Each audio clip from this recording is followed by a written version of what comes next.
Hello everyone, welcome to N K चूरूबाई जी से इसमें एन के मेडिकल क्लास में आपका स्वागत है। आज हम स्टार्ट करने वाले हैं मेल रिप्रोडक्टिव सिस्टम। इससे पहले वाली वीडियो हमने फीमेल रिप्रोडक्टिव सिस्टम को अच्छे से डिस्कशन कर लिया, अच्छे से मैंने एक्सप्लेन किया है। अगर आपको फीमेल रिप्रोडक्टिव सिस्टम के वीडियो देखने हैं, अच्छे से समझना है, जा करके देख सकते हैं। इससे आपको काफ़ी ज़्यादा हेल्प मिलेगी। आज का टॉपिक हम स्टार्ट करने वाले हैं, वो है मेल रिप्रोडक्टिव सिस्टम।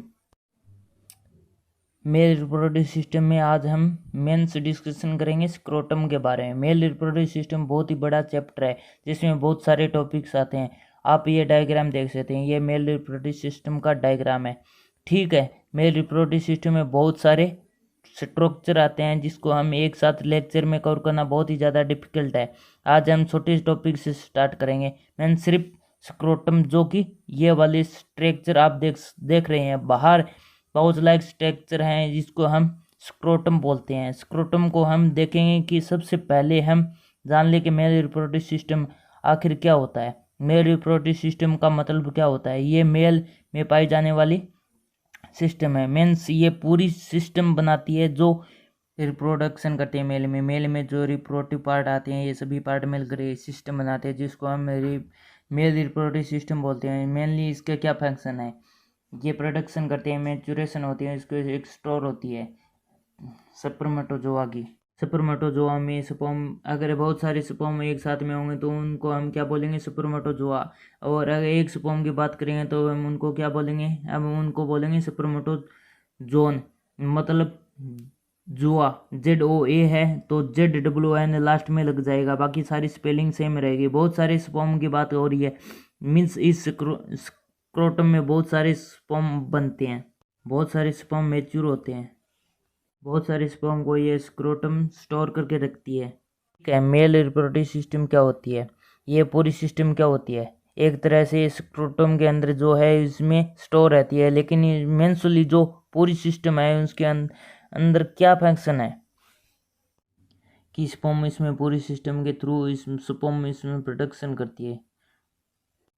स्पर्म की पूरी सिस्टम मेल की मिच्योर करती है स्पर्म को, और स्पर्म्स यानी बहुत सारे स्पर्म को स्पर्मेटोजोआ को स्टोर करके रखती है। क्या करती है? डिलीवरी करती है स्पर्मेटोजोआ को। कहाँ पे? फीमेल रिप्रोडक्टिव सिस्टम में during sexual intercourse. Sexual intercourse को हम क्या बोलते हैं? कोइटस भी बोलते हैं। तो डिलीवरी करती है स्पर्मेटोजोआ को कहाँ पे? मतलब बहुत सारे स्पर्म को कहाँ पे ट्रांसफर करती है? फीमेल रिप्रोडक्टिव सिस्टम के पार्ट में। फॉर एग्जाम्पल, अगर सेक्सुअल इंटरकोर्स को अगर प्रोसेस हो रही है तो उस कंडीशन वो कहाँ पे ट्रांसफर हो जाएगी? विजाइना में। विजाइना से फिर सर्विक्स, फिर जाकर के वो ट्रांसफ़र हो जाएगी यूट्राइन ट्यूब में, वो स्पर्म जाएगी। उसके बाद अगर फर्टिलाइजेशन हो गए तो फिर उस यूट्रस में इम्प्लांटेशन, तो डिलीवरी करती है स्पर्म की। ओके, ठीक है। अब हम आज जो हमारा टॉपिक है उसको हम देखने वाले हैं, स्क्रोटम क्या है। स्क्रोटम से आप बाहर है पाउच लाइक स्ट्रक्चर देख रहे हैं, तो ठीक है, उसको हम स्क्रोटम बोलते हैं। ठीक है, पाउच लाइक स्ट्रक्चर क्या करती है? ये पाउच लाइक स्ट्रक्चर कैसी होती है? पाउच पिगमेंटियम होती है, पिगमेंटेड होती है। ये पिगमेंटेड क्यों होती है? डार्क क्यों होती है? ये वाली स्ट्रक्चर है जो बहुत ही थिन होती है, बहुत ही ज़्यादा स्मूथ होती है, क्योंकि ये स्मूथ मसल से बनी होती है। ये फाइबर और कनेक्टिव टिश्यू से बनी होती है, साथ ही स्मूथ मसल से भी बनी होती है। अगर आप मेल हैं तो अगर आप बच्चों को अक्सर देखे होंगे कि उसकी बॉडी में बहुत ही थिन मेम्ब्रेन होती है, और जो उसकी स्किन होती है वो बहुत ही ज़्यादा डार्क होती है, क्योंकि तो टेस्टोस्टेरोन हार्मोन के कारण है। ओके, ठीक है। टेस्टोस्टेरोन हार्मोन के कारण जो उसका जो स्किन है वो डार्क होती है। तो उस पर जो हेयर्स आते हैं, जो प्यूबर्टी के टाइम पे जो एक मेल का डेवलपमेंट हो रहा है, एक जो बच्चा है वो बड़ा हो रहा है, उस टाइम क्या होती है? प्यूबर्टी हेयर्स जो होती हैं, प्यूबर्टी हेयर्स होती हैं, वो प्यूबर्टी हेयर्स यहाँ के पार्ट्स में आते हैं। फीमेल रिप्रोडक्टिव सिस्टम में आपको बताया कि यहाँ पे होती है। कहाँ पे होती है? मॉन्स प्यूबिस में होती है। सेम उसी टाइप में स्क्रोटम पे भी प्यूबिस हेयर्स आते हैं। डबन काविटी के जस्ट नीचे भी आते हैं और स्क्रोटम के ऊपर भी आते हैं। किस हार्मोन के कारण? टेस्टोस्टेरोन हार्मोन के सिक्विट होने के कारण। ये एक सेक्स हार्मोन है। ओके, ठीक है। इसके बाद हम देखें कि कंपार्टमेंट डिवाइस रहती है जिसमें स्क्रोटम एक ही पाउच स्ट्रक्चर होती है, लेकिन 2 कंपार्टमेंट में डिवाइस हो जाती है और दोनों कंपार्टमेंट एक टेस्टिस को कनेक्ट करते हैं। मीन्स आगे जो बिन वाले पोर्शन देख रहे हैं आप, जो मैंने ग्रीन कलर करके रखा है, जो हम टेस्टिस वाले 2 ये स्मॉल सर्कुलर सेव क्यू जैसे आप देख रहे हैं, जो लेकिन ये एक पाउच में 2 टेस्टिस होते हैं।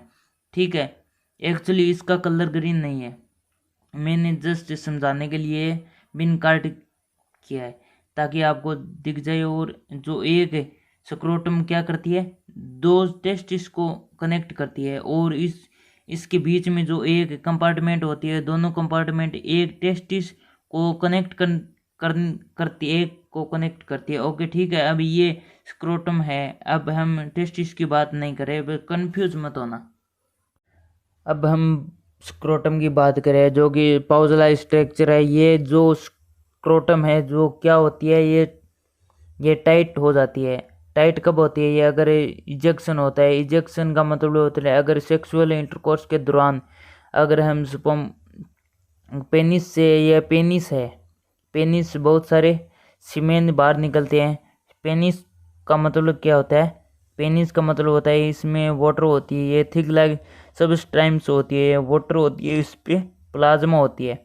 ओके, म्यूक्रस जो कि ये डुप्लीकेट करती है इसको, स्पर्मेटोजोआ को। अब उसी सीमेन बहुत सारे स्पर्मेटोजोआ होते हैं, और ठीक है, और स्पर्म सीमेन के अंदर जो होती है वो वाली स्पर्म, फिर उसके बाद जाकर के जो स्पर्म सिर्फ वाली अकेली ही नहीं निकलती, सीमेन के साथ वो निकलती है।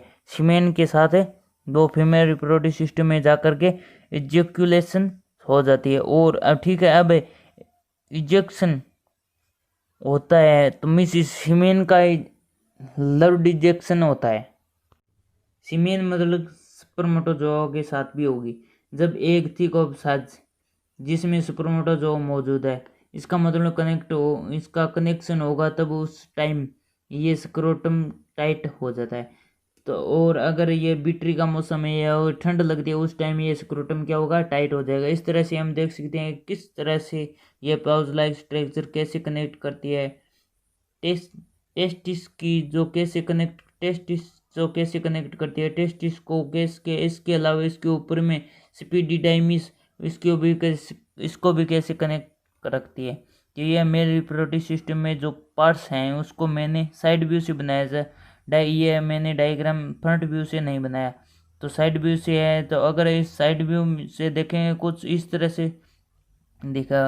अब इस स्ट्रक्चर के कुछ थोड़ा बता दूं कि ये जो आपकी ग्लैंड पेनिस है, ये आपकी पाउच लाइक स्ट्रक्चर है। स्क्रोटम ये प्यूबर्टी सिम्पिसाइसिस या सिम्पिसाइसिस क्या होती है, ये कार्टिलेज की बनी होती है। ठीक है, जो पोल्विक कैविटी है जो पीछे की तरफ है, इस यहाँ पे छोटी सी बनी होती है, क्योंकि यहाँ साइड व्यू है तो ये साइड व्यू से आ गई। ओके ठीक है, यहाँ पे छोटी सी बनी होती है, कार्टिलेज की बनी होती है। इसके बाद जो ग्रीन वाले पोर्शन है उसके ऊपर वाली है ना टेस्टिस, आपको अभी बताया कि ये वाली पोर्शन है एंस टेस्टिस, और एंस की जो डिस्टेंस देख लिए तो फीमेल में बहुत ही कम है, मेल में थोड़ी ज़्यादा है डिस्टेंस है। ये हुई आपके ऊपर वाली एपिडिडाइमिस हो गई है, और आपकी प्यूस्टेट ग्लैंड्स में हो गई है ये आपकी यूरल ब्लड जो लियर पेरिटोनियम की सकलम है। जो सकलम क्या होती है, पोल्विक कैविटी में पीछे जो बोन्स सबसे ऊपर लास्ट वाले बोन्स में हम क्या बोलते हैं, कोकिक्स, उसके ऊपर वाले बोन्स को हम सक्राम बोलते हैं। क्योंकि ये साइड व्यू है इसलिए ये इस साइड से सक्राम है। ओके, तो मैं आपको एक्सप्लेन कर दिया है स्क्रोटम के बारे में। स्क्रोटम के बारे में और ज़्यादा डिटेल से जानना इम्पोर्टेंट नहीं है, जितनी एग्जामिनेशन में पूछी जाएगी उतने मैंने आपको बता दिया, क्योंकि वीडियो बहुत ज़्यादा लंबी हो जाती है, इसलिए मैंने आज सबसे स्मॉल टॉपिक मिस स्क्रोटम को सिलेक्ट किया है आपको बताने के लिए। Thank you so much watching for my video. आपको अच्छा लगा हो तो आप इसे लाइक और शेयर और सब्सक्राइब ज़रूर करें। कोई डाउट हो तो कमेंट में ज़रूर बताइएगा।